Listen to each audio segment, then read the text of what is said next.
Hello and welcome to Blockchain Gaming World with me, John Jordan.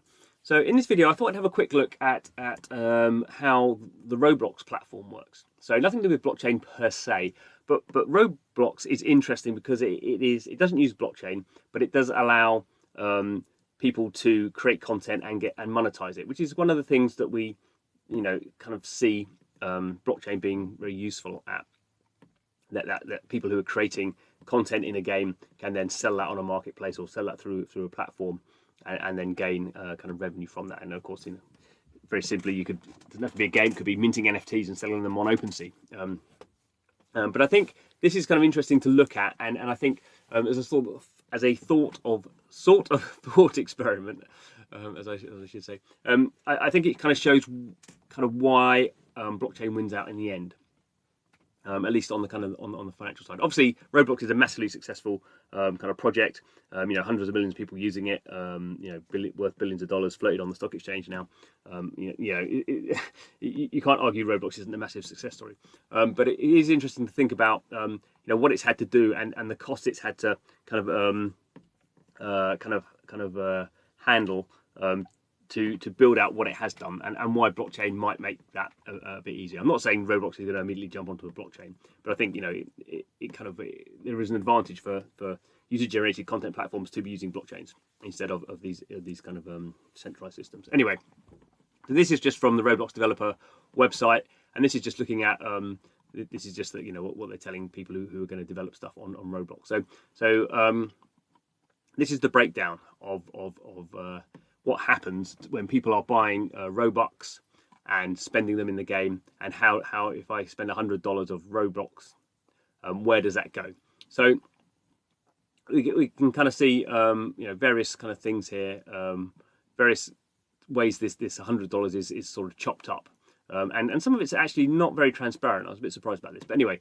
So we have obviously we have a proportion goes to App Store fees. So it obviously depends how people are accessing Roblox and how they're paying.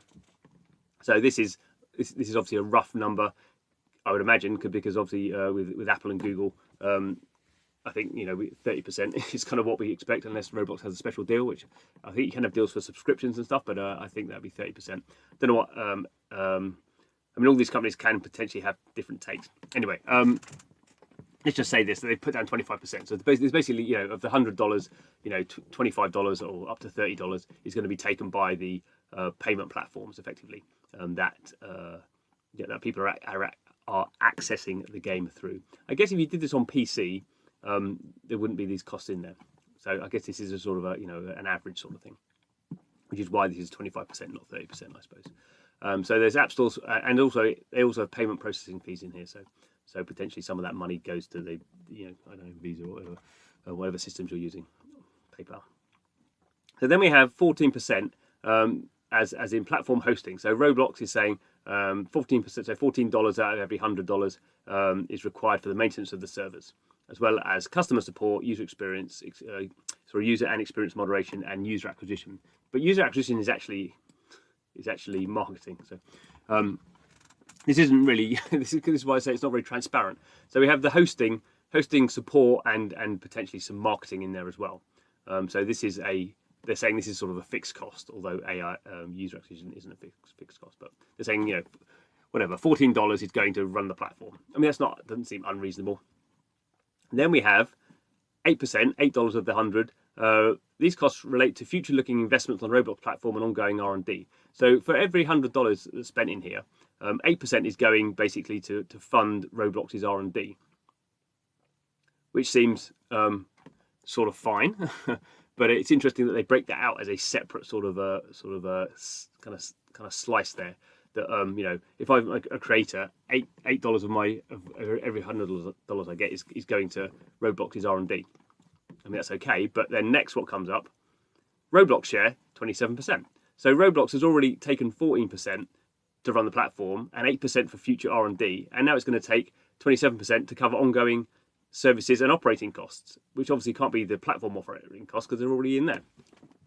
So if we all add this up, basically, I've got to do the math now. I shouldn't have said that. 30, 42. So it's almost 50%, isn't it? Is that right? Oh goodness me. Let's try it again. 37, 41. Yeah, so it's almost 50%. Yes, of that here, just slightly under 50% is basically taken by Roblox, chopped up in various different ways. But that's what they're taking. And then as the developer, what I'm getting here is 25%, and then potentially like 2%. This is again a bit confusing. We get 25%. It says the developer's earnings may differ, and there's an exchange rate to cash out, but roughly 25%. And then there's this 2% nominal, sort of not nominal, a additional 2%, which they is based around this engagement-based payouts, premium payouts. So this is sort of moderated by how engaging your experience is. So this is sort of, I don't know, like a sort of a bonus for Roblox can give a bonus to creators who it thinks are kind of really really good. So that's how it chops up. Basically, a quarter goes to the developer, a quarter goes to external Roblox companies external to Roblox in terms of the kind of payment and distribution, and 50% goes to Roblox. And then they say here approximately 800 developers have earned over $30,000 in the last 12 months. So I mean, this is a bit old now, 6 months old. Oh, no, this is probably the 6th of the 1st, isn't it? So it's actually not old. But 800 developers, you know, you could take that as a lot or take that as not a lot. I guess they're choosing $30,000 as a sort of a. I mean, it's not. You couldn't live off that if you were, you know, a family or something, I suppose. But it's a reasonable sort of chunk of money. But $800 isn't really that much. So I guess even on this big platform, 42 million daily active users. You know, it's not 800 developers doesn't seem like that much, and they would have earned $60,000 if this 50% wasn't there. They would earn a lot more than that actually.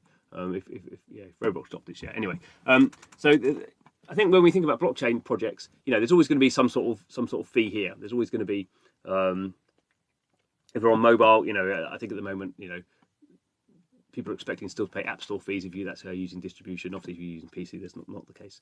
And I guess we can always kind of think this, you know, on a blockchain, there's going to be some sort of fee, transaction fees. So, you know, there could be sort of gas fees if you're running on something like Ethereum. There could be staking fees. And there's going to be something around fees. 25% obviously is a artificial number that Apple and Google have sort of plucked out of the air and haven't changed for 15 years. So that's pretty high. Obviously, kind of, you know, the Epic App Store is kind of smaller now. So there's that can obviously come down. What's interesting here is I guess the platform share. So 50% of transactions, in a sense, sort of makes sense because you know, you can't, if Roblox wasn't there, you wouldn't be able to earn your 25%. But if we're thinking about sort of blockchain kind of platforms, then because they are sort of circular economies. So in this case, you know, the player, if I'm a player and I spend $100 in Roblox, the developer gets $27 of that. But then the developer gets that money and I never see it again. I get enjoyment, obviously, but I don't get an asset that I can then kind of trade.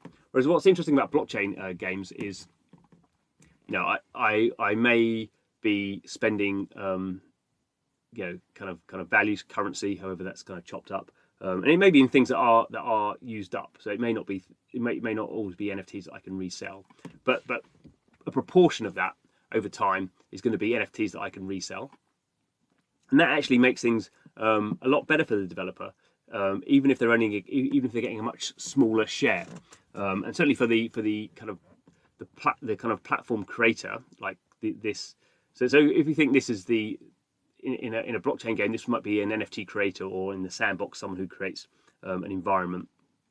And this bit here is owned by the sandbox or Mythical Games, if it's a Blankers or something like that.